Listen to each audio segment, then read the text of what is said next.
আছেন বন্ধুরা, বংরাধুনি রান্না করে ফিরে এলাম আরও একটি নতুন পর্বে। আশা রাখবো ভালো আছেন এবং সুস্থ আছেন। আজ আমার এই ভিডিওটা দেখুন, ভীষণই ভালো একটা recipe.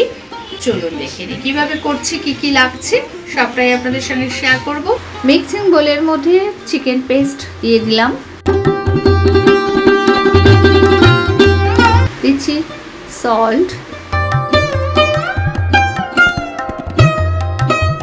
Chilli flakes, soya sauce, black paper,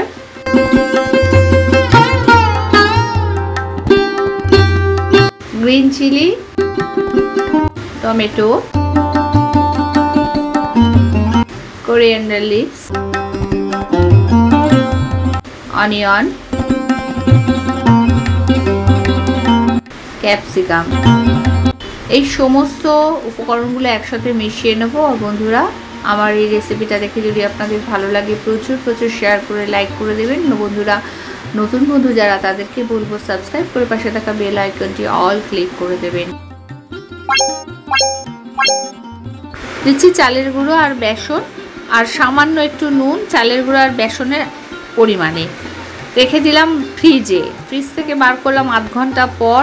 তেল গরম করে এরপর ভাজতে দিতে শুরু করেছি। বন্ধুরা, আমাদের এখানে মুষলধারে বৃষ্টি পড়ছে। আপনারা নিশ্চয়ই শুনতে পাচ্ছেন বৃষ্টির শব্দ।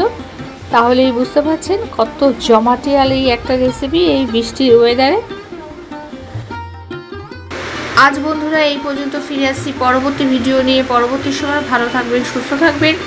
আমার সঙ্গে থাকার জন্য, আমার ভিডিওটা দেখার জন্য ধন্যবাদ।